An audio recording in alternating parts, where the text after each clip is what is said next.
Hi, we are group number 5 and today we are going to discuss the impact of lean production adoption on energy service organization. The organization we have chosen is EDF Energy. Today with me is Madhvi Mehmoona Rohit and I'm Amisha. So discussing about the lean manufacturing, it is defined as lean production focuses on creating more values with fewer resources and eliminating waste. The origins of lean, it was developed by Toyota in post-World War II in Japan and also known as Toyota Production System. It was aimed to eliminate mudda, murra and murri, which is basically defined as waste, reducing variability and preventing overburden. Why it was born? Scarce of resources post-war necessitated efficient production and which was focused on continuous improvement known as Kaizen and maximizing value for the customers. Development of lean. It spread globally as industries sought to reduce waste and increase productivity. Expanded beyond manufacturing to services and utilities, including energy sector like EDF.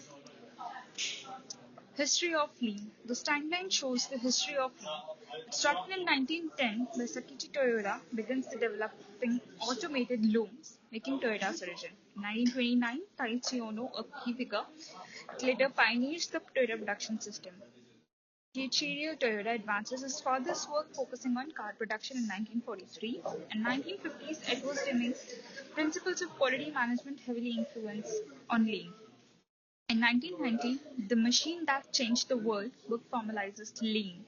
In 1996, Lean Thinking Future popularizes Lean Principle. In 2002, Lean Principle expanded into the service sector. In 2009, Lean leadership and culture became central to the Lean transformation. EDF Energy, that's the organization we have chosen, and it's a major UK energy provider with a focus on nuclear renewable energy and low carbon electricity. It's a part of the global EDF group. Lean implementation. While EDF is majorly focused on efficiency and can enhance lean efforts in areas like energy generation, maintenance of nuclear plants, and customer services. The tools which we are going to talk about, the lean tools are Kaizen, which is the continuous improvement in plants maintenance, which will lead to operational efficiency. BIOS methodology, which will create organizing a workspace in the nuclear power plants, which will lead to reducing errors in energy distribution processes. Six Sigma, which manages quality and reduces downtime, which will lead to energy losses and grid management. The key waste issues which we have identified in EDF Energy, focusing on a particular case, that's the first is misleading data submission. EDF Energy submitted incorrect technical data to the national grid, inflating the power capacity. Market manipulation. It led to false signals, led to unnecessary energy purchases by the NESO. Increased balancing cost. National Energy System Operator incurred higher cost managing the grid due to the reliance on inaccurate data, regulatory non-compliance, breach of grid code and remit regulations indicating operational integrity failures. The impact it led was effort to optimize cost recovery resulted in financial waste and inefficiencies for NESOs impacting regulatory operations and consumer interest. The waste which we can define these key issues are into overproduction and defects and overprocessing. Based on EDF energy classified into Mudda, Murra and Muri, it led to overproduction as EDF submitted inflated power availability, defects which was caused due to inaccurate data submission, and overprocessing as ESO purchased more energy than needed, increased balancing cost, and it ultimately led to overprocessing inside the plants. Inconsistent data reporting, variability in energy balancing system forcing ESO to overcompensate. That's Murra, led to inconsistency. Murray in overburden, ESO was overburdened by managing and balancing excess energy. Over to you, Madhuri. Thank you, Amisha. Now I'm going to discuss about impact of lean adoption in EDF energy. Positive impacts. Just-in-time. Lean adoption encourages just-in-time principles where EDF energy produces energy based on real-time demand, reducing the overproduction of energy and aligning with true system needs. Agile manufacturing. Adopting agile manufacturing practices allows EDF Energy to respond quickly and flexibly to changes in grid demand, ensuring that only necessary energy is produced and delivered efficiently. Waste reduction. Accurate data reporting will eliminate overproduction and overprocessing. Cost savings. Improved transparency reduces unnecessary spending by ESO. Compliance. Meeting grid code and remit standards ensures regularity adherence. Challenges. Cultural shift transition to a lead approach may face resistance within the organization. Initial costs. Investment in new technology and training may be required for lean implementation. Best lean strategy for EDF energy. Key strategy. Value stream mapping. There are two types of key strategies, current state and future state. Additional strategies, standardization work, continuous improvement, Poka-yoki. Just in time. Implementing just in time energy production will ensure EDF ETG only supplies the necessary amount of energy, minimizing waste and excess production. This will align real time energy generation with actual demand forecast, preventing overcommitment to the ESO. Agile manufacturing. Incorporating agile manufacturing allows EDF ETG to rapidly adjust production levels based on fluctuating grid demands. This flexibility will reduce the risk associated with overproduction and optimize plant operations in real time. Implementation timeline. From month 1 to 3, value stream mapping and process review. Conduct VSM of current data submission process. Identify non-value adding activities and areas of waste.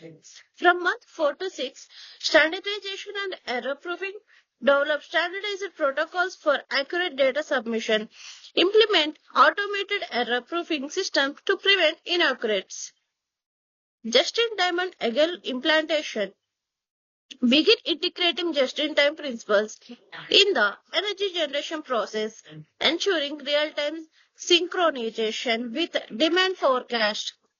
Train teams on agile manufacturing methodologies, allowing for quick, flexible adjustment in energy production as demand changes. From month 7 to 12, continuous improvement and monitoring. Train staff on new processes, regular audits and feedback loops for continuous improvement. Thank you, and my friend will continue the assignment. Thank you, Madhavi. I am Emuna. Now I am going to talk about the value stream mapping current state, and we use the value stream mapping to analyze the current state of EDF energy and design the future state as well. The current state value stream mapping represents how EDF energy currently manages its energy generation and data reporting in process. This process includes several inefficiencies in the data submission process through inaccurate and inflated reporting of power availability. It it also impact on the National Energy System Operator NESO in UK by overcommitment and unnecessary energy balancing efforts. The detailed breakdown of the types of waste includes the overproduction. This waste category is muda, inflating the energy capacity and submission and leading to excess commitment. It also generates the overprocessing muda waste, which is in which the ESO balancing more energy than necessary, resulting in higher cost. It also leads to defects, muda, incorrect data submitted regarding the plant capabilities. It also leads to inconsistent muda variability between the real and reported energy capabilities, and overburden in the form of muri waste, which is personal and systems overwork due to flawed forecasting and reporting. In the next slide, we have presented the value stream mapping current state of EDF energy. To create the detailed value stream mapping of EDF energy, we define the information flow, process data matrix and timeline, and summary statistics. In the information flow of current states, is given in the sixth step, in which forecasting of energy demand is done on the historical data, which is used to forecast the energy requirements. And in the step two, calculating the generation capabilities, which is the internal calculation of power generated by the EDF energy, and which overestimated the energy. In step three, we submitted the dynamic parameter to the national grid ESO, and submission was inflated. Then step four is about the ESO balancing, and then energy generation and feedback. In the summary statistic, the total cycle time is 14 hours 30 minutes, and the lead time was 97 hours.